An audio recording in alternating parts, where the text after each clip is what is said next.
to make, because knowing what to change and being able to change are two very different things. So we want to help people with both. Now, of course, and typically this question comes in the chat. So most people take the combination program, but you can also choose to do one or the other. So for example, if you've already taken the Super Habits program, and I know some of you have or are currently taking it, or if you feel like you don't need help making any changes, you can just take the Super Purpose program by itself. Or if you already know what you really should change to live a more purpose-filled life, but you just need help to do it, then you can just join the Super Habits program as well. So all options are available for you, whatever it is you feel would be most helpful to your life. So the Super Habits program is structured around those 4 dimensions: passions, talents, what the world needs, and how you can make an income. And Dr. Nader was mentioning those as well. And at the overlap of those 4, that is where we find our purpose. But let's let the experts themselves share this with you, because they can do it a lot better. So we always, for all these Super Habits programs, we look for who are the top experts in the world for these different programs. And for Purpose, it was very clear that that was going to be Janet Bray Atwood and Chris Atwood. On one side, Miriam, thank you for that. And we just had a note, if you could speak a little more slowly, because some are translating, and that would be great. Thank you. Of course, I apologize. So Janet and Chris are absolutely the experts when it comes to purpose. On one side, they have written best-selling books on the topic of passion and purpose. They have trained thousands of facilitators and have forever changed millions of lives. And they really are celebrities in the personal transformation world. At the same time, they are experts in consciousness. They have been TM teachers for decades. They are graduates from the Advanced Maharshi Vedic Science course taught by Dr. Nader. And they have been working very closely with Dr. Nader these past years. The idea for the Consciousness Advisor program came from them together with Dr. Nader. And we've all been working very closely for many aspects around how to bring this powerful, transforming knowledge of consciousness to the world. And especially the part of the program around helping people to find their purpose. In the Consciousness Advisor program, there's one spoke of the wheel around purpose.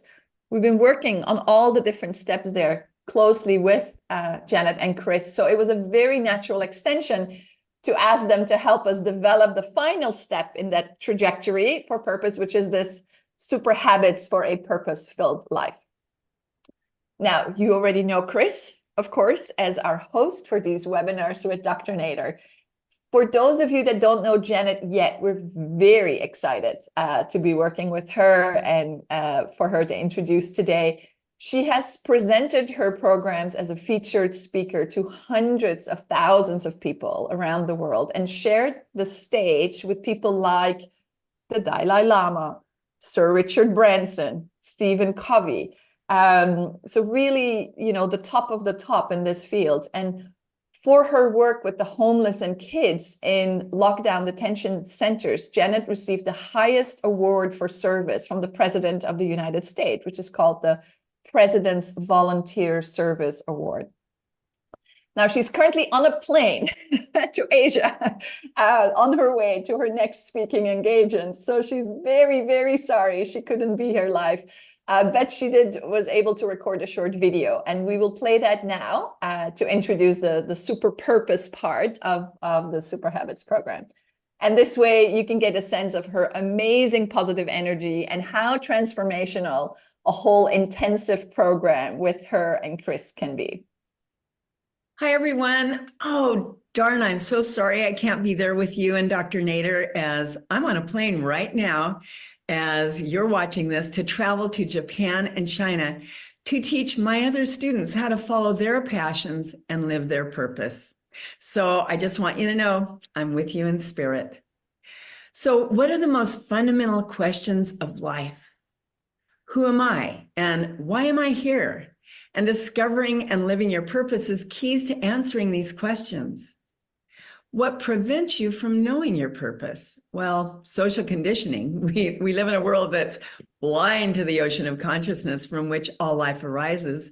And research shows that, oh my gosh, 85% of people in the world are not happy, they're not satisfied, they're not passionate or engaged in the work they're doing.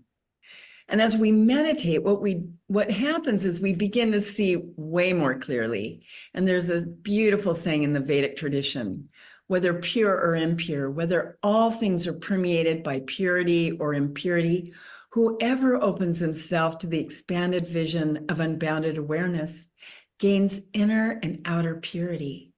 And in this situation, purity just means being able to see clearly. And as we practice TM, we experience the bliss of that unbounded awareness, and that bliss begins to permeate every part of our life. And before long, you discover that following the path of bliss is the path to a purpose-filled life. So how do you discover that path?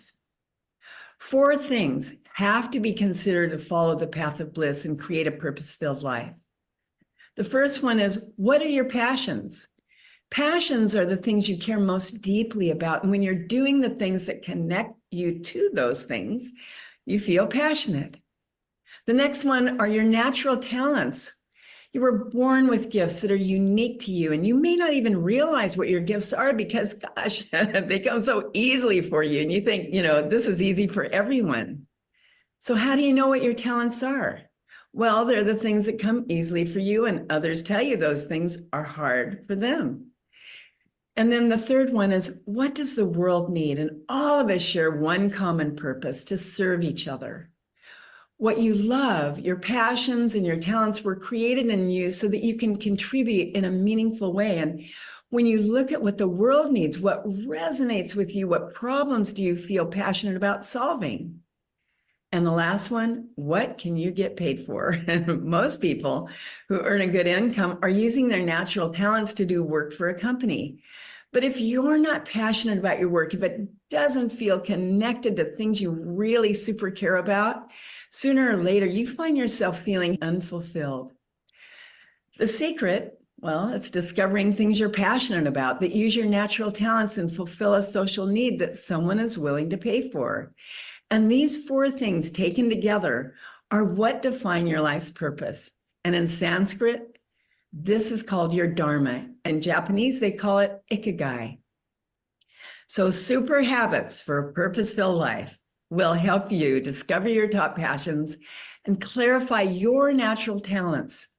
It'll help you to create a vision for your life based on what the world needs and what you can get paid to do. It will give you the tools to make sure you're always making decisions that are aligned with natural law. You'll create an action plan for turning your passions and talents into more income. And by the time you're done, promise, you'll be on fire and ready to start living your purpose-filled life. Chris and I, we've discovered that what you love and God's will for you are one and the same. And God in this quote just means the infinite intelligence innate to pure consciousness, which permeates everything in the universe. So come join us, and together we'll discover the unique and special purpose that you were placed on this earth to fulfill by that beautiful infinite intelligence. And now Miriam will describe the details of this truly amazing program that we'll be leading and experiencing along with you. Love to you. So wonderful to hear directly from Janet. You can just feel her positive, can-do attitude in everything she says and really who she is. So as Janet said, let's look at some of the practical details of the program. So we can all be aligned. I'll share again. There we go. So the Super Habits for a Purpose-Filled Life will be a very intense, live, interactive online program on Zoom calls like this one, but with breakout sessions and lots of interactive time for self-reflection and for discussion with each other, etc.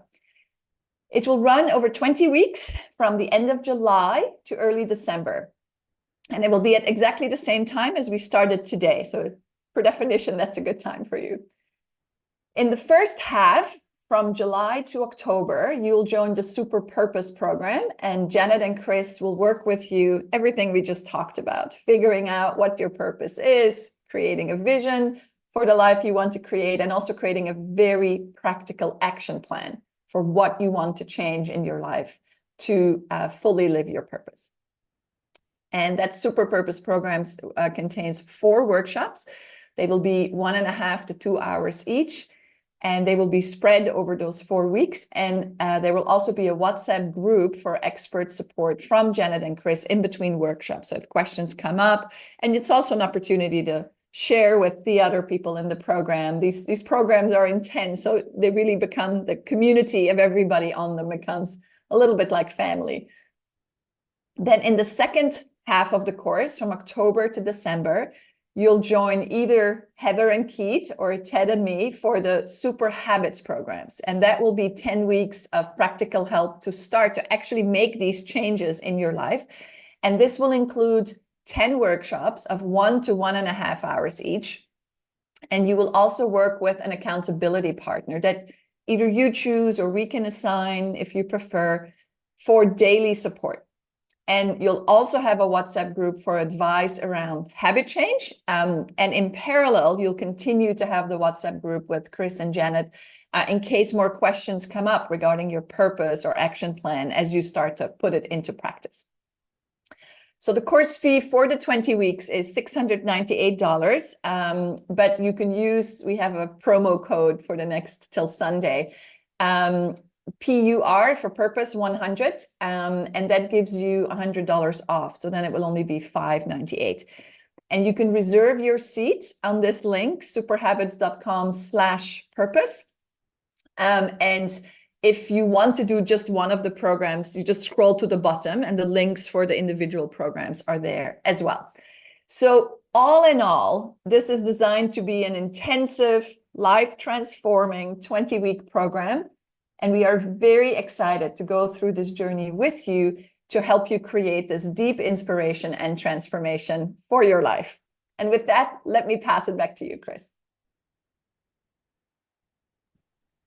Thank you, Miriam. And there was one question that maybe you can answer, and then Sure. there are a whole bunch of questions for Dr. Nader that have come in. But Judy White asked, what about those experiencing physical limitations or weakness? What about not having the money to take this for those without energy, money, but are still attracted to the program? Is there any suggestions that you have?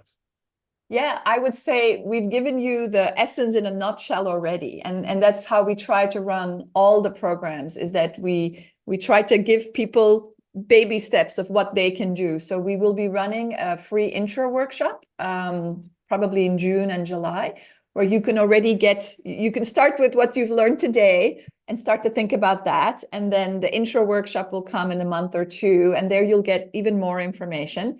And so we'll just, as you are ready, as life is ready, you can start to apply this by yourself as much as you can, talk about it with friends, think about, on a high level, what starting to think through talents as something you can, to some degree, do by yourself. Then, of course, getting super experienced facilitators like Janet and Chris adds a whole other level. But if that's not for you or not for you right now, there is other things you can do, you can start to do. So we want to help everybody at the level that they can or want to organize for themselves. Yeah. Great. Thank you, Miriam. There's also a question of what's the cost if someone wants to only take the Super Purpose program? Yes. So the 2 programs individually are $449, but you can get the same $100 off with that same PUR 100 code till Sunday. So then it becomes $349 for just the 10-week Super Purpose program. And if you scroll to the bottom, you'll see the links are there to sign up for that. And does the Super Habits give CA skills to use during consciousness consultations? They're very different. So to become a consciousness advisor, you need skills of knowing how to advise and knowing all the knowledge of consciousness. So that is really a vocation training where you get trained to help others afterwards. Super Habits or Super Habits for Purpose-Filled Life, the whole Super Habit series is really designed for individuals to get benefits for their own life. Now, of course, the more you live in tune with your own purpose and the more you are in your own bliss, the better you can help others. There's no doubt about that. So anything you can do to deepen your own knowledge and your own experience will make you a better consciousness advisor. But they are very different programs with very different goals. So if you want to be a consciousness advisor, I would first and foremost recommend you to take the consciousness advisor training. For the other programs, I would take them because I want that knowledge for my life. I want this experience to improve. And yes, there's a side benefit that you'll know it better and can explain it better, but it should really be about you and improving your life. Great. So there's some other questions, Miriam, but because I want to get to the questions for Yes, Dr. Nader, of course. maybe you can look at the chat and answer those in the I'll chat. answer there. Would that be okay? Will do. Great. Thanks. Sure. So Dr. Nader, there were a whole bunch of questions that came in while you were talking and giving this beautiful, beautiful talk. So I'll just, Ian Dolling asked a number of questions. I'm just going to pick the first one that he said. He asked, unbounded consciousness, as I understand it, is the potential for restricted consciousness that we to understand and experience as reality. When we transcend, we go beyond thinking. So how can the absolute think, as this needs a time dimension, presumably? I am puzzled how the absolute can think that it wishes to experience something in the relative, such as being a cat.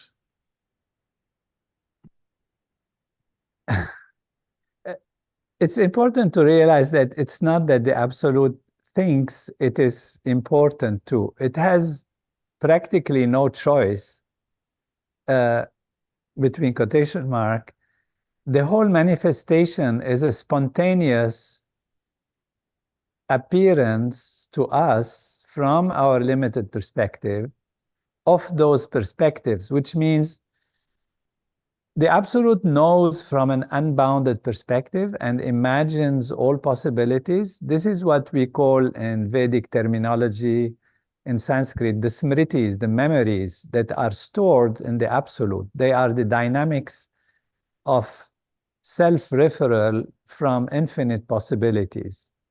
Now, spontaneously, the absolute wants to know. It's an automatic part of its nature. That's why we call it, it's part of its nature to be conscious, to be knowing from all these possibilities. And so when it knows as a cat, it is itself knowing as a cat. It's like when you are in cosmic consciousness, you have the observer and you have the observed. So it's similar to, if you like, cosmic consciousness, where the absolute doesn't lose its reality, yet it's able to be in an other reality of a limited perspective. And that is what limited perspectives are. They are these manifest aspects. For us, as if they are two different universes. One is unbounded, absolute, silent, quiet, and one is a manifest universe, and it happens in space and time, because space and time are a necessity in order to separate individuality. So this is discussed in detail also in the book Consciousness is All There Is, where the appearance of space and time are necessary to separate individuality, so to separate egos, because otherwise if everything is mixed up and there is no separation, then there is no true experience from a specific limited perspective. So space and time are really concepts in the field of manifestation, concepts of separation. We are separate, so we feel there is a space between us, there is a gap between us. So this gap is a concept in order to let us feel, or to let the unbounded consciousness feel from a limited and experience from a limited perspective. This might require more explanation, but this is the short answer. Great, thank you for that. Thank you for the short answer, because there are quite a few other questions as well. So Susan asked, and this relates to what you were talking about as you were speaking, Susan asked, could you speak a little more about the possibility to retrograde? You mentioned during your talk that it was possible to retrograde. How is that possible if evolution is the nature of life? That's Susan's question. Retrograde means, selecting something out of freedom that retards the process of evolution. So in that sense, it's retrograding. But ultimately, you always learn even from negative things that you do.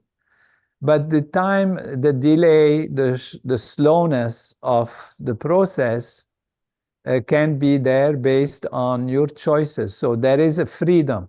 See, if there is no freedom, then there is no individuality. And if there is freedom, then there is truly the ability to choose anything. And therefore, one can, negate something that one has had. And that is what we can say is delay or a retrograde kind of activity, result of activity. Thank you for that. Since you're speaking about freedom, Alma asked a question which I think is related to Jyotish. How can I be free if the moment of my birth determines almost everything about my life? Jyotish gives potentialities and based on constraints. So there is freedom, but there are constraints which are created by previous actions and previous decisions that we have made and previous paths of evolution. So whatever we do leads to limiting factors in terms of constraints. You're born in a certain situation and there is certain in a certain place under certain conditions, and these are constraints.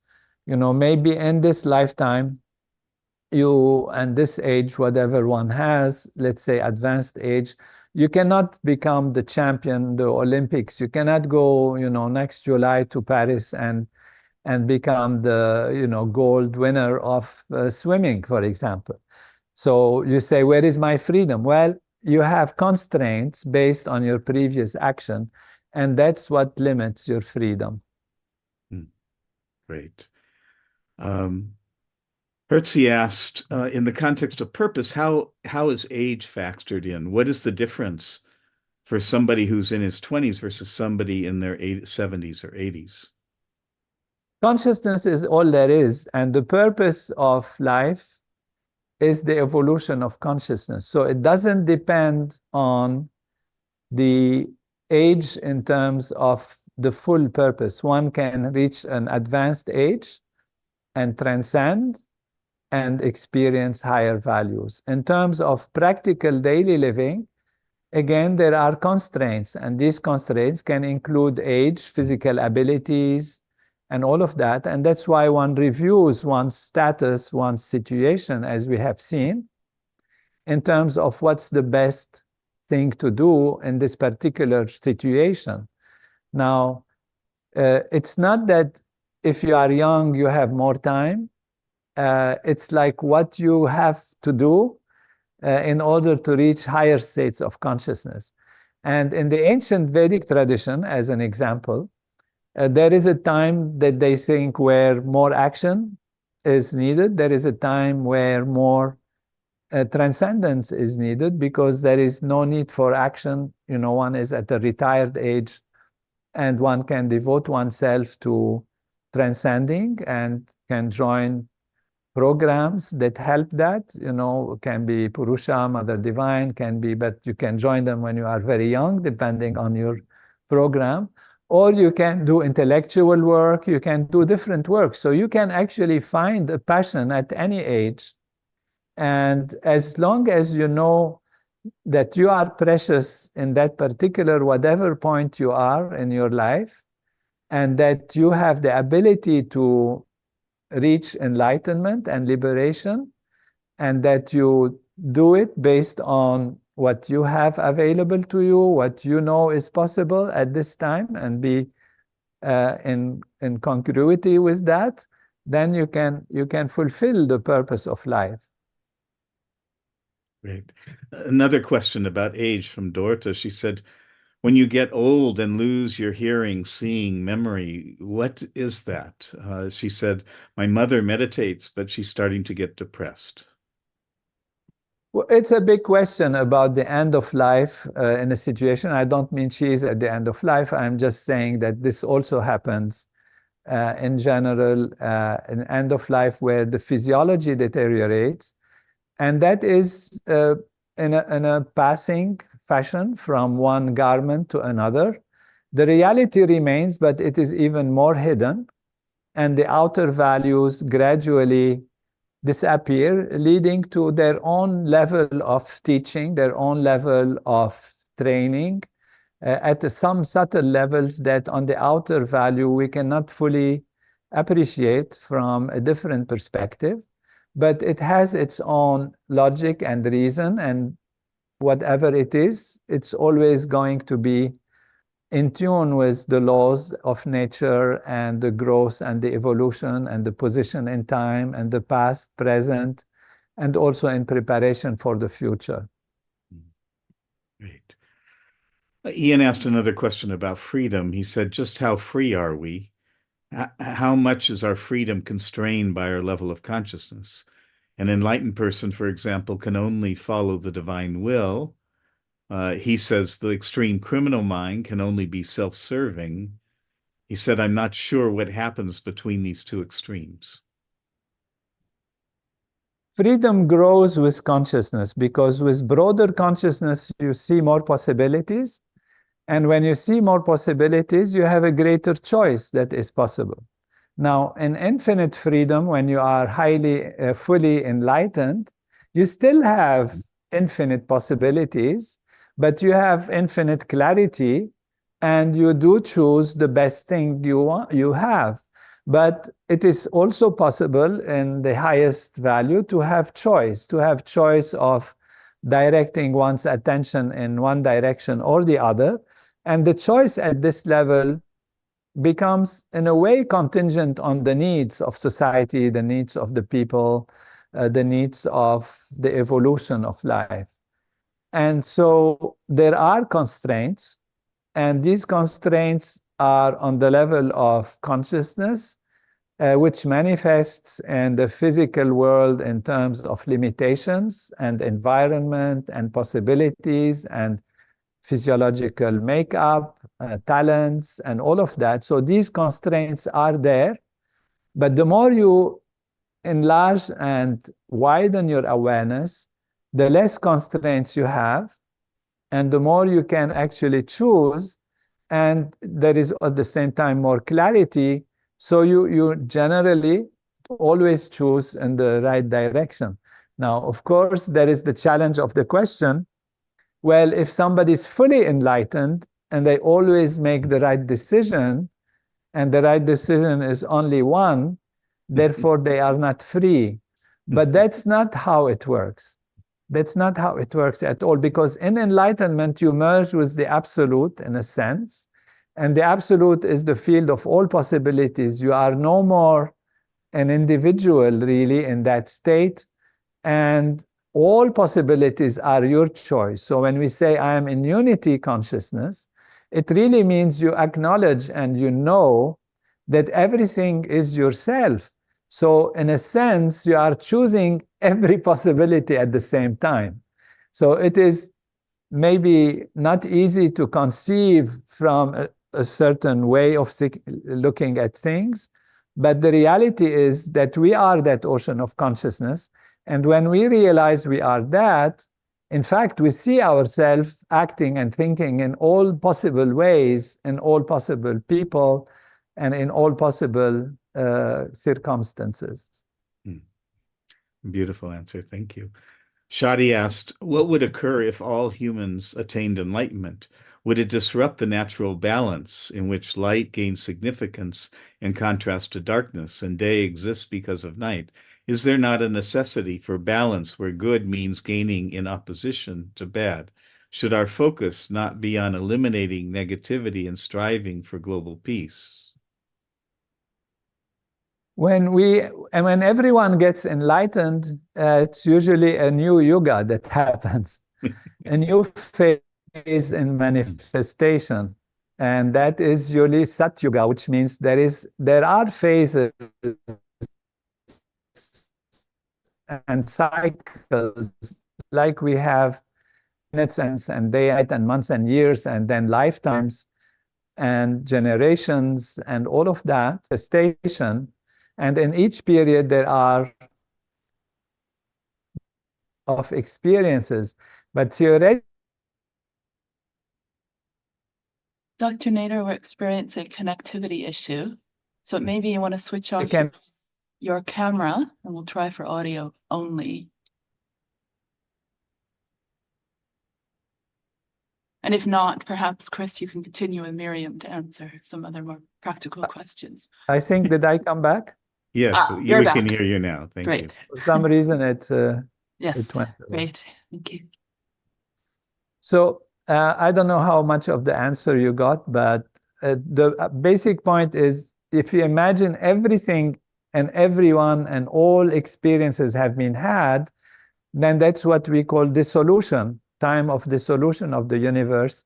And then in practical terms, it's like a new universe starting again, with maybe different little changes and angles that are there that start the story over again. But this is really seeing it from a time and space limited perspective. Very good. I think you just answered this question, but I'll pose it in case there's anything you want to add. Michael said, I understand consciousness, the cascade of consciousness, manifestation, consciousness hiding in its manifestation, manifestation evolving back to be aware of its original source in its fullest extent. After that, what next? Are there any other possibilities? And I think you just addressed that. Yeah, that's the whole story, to make a long story short. That's great. Well, and as you said, beautiful explanation. Yeah, the universe manifests again in a new form to rediscover itself again. I think that's what you were saying, right? Good. Mario asked a practical question. He said, is it right to say that the unbounded ocean of pure consciousness is equivalent to the cosmic intelligence of nature, which is a conscious, universal, non-concrete, unmanifest entity that creates and guides the systematic evolution of everything? Yes, intelligence and consciousness, they are two aspects. They are not exactly the same thing. And this question comes with, like, when you talk about artificial intelligence and does artificial intelligence has consciousness, people tend to conflate, to equate consciousness and intelligence. And of course, they have a huge relationship, because the more consciousness, the more intelligence. And yet specific intelligence to specific tasks can be supreme and yet not have a global kind of consciousness, a global kind of perspective. And so we can use the analogy of consciousness and creative consciousness and intelligence, and how creative consciousness or creative intelligence becomes conscious or becomes intelligent, as it is described in The Science of Creative Intelligence course by Maharishi and his book, which are very, very profound ways of exploring this field. So, Dr. Nader, we are at about 2 hours now. There are a few other questions, but I wonder if it would be appropriate for you to say a few closing remarks, or would you like to take more questions? What would you prefer? Depending on the urgency of the questions and significance, if you have seen them. Let's see how they are with respect to purpose, with respect to the topic, if they are directly related to the topic. Well, this one is kind of related to the topic. Again, from Ian, he said, this is a question I only asked intellectually, but he said, what is the purpose of enlightened life-supporting behavior apart from its practical impacts in the manifest world? He said, be assured I'm not seeking to behave badly, but he's asking, why does the absolute contain pure life-supporting values and principles? Why is it supreme goodness, and yet the potential to diverge in the relative? Well, this goes back to the initial thought of the spontaneous emergence of manifestation in terms of limited perspectives, and then they just spontaneously evolve. There is no, in this sense, there is no manipulation, there is no even intent, as if it's spontaneous, part of the nature of reality to know, and then the necessity to have freedom, otherwise there would not be true knowledge, which is all, discussed. We discussed it briefly. And freedom entails the ability to go one way or the other. But if you go backwards or you stagnate, then you're not fulfilling the purpose of experiencing from all different perspectives. And that is why naturally there is a force of synthesis.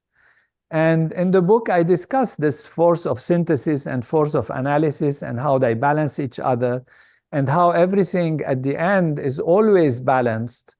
And so what you create something, you have a balancing effect to that thing, and like that. So there are dynamics for why things happen and why there is cause and effect, which is important and additional actual substantiating evidence that the paradigm holds itself well. Great, thank you. I think the other questions are really kind of intellectual curiosity more than related to the topic tonight. So good, then we can thank you. And I made a lot of remarks.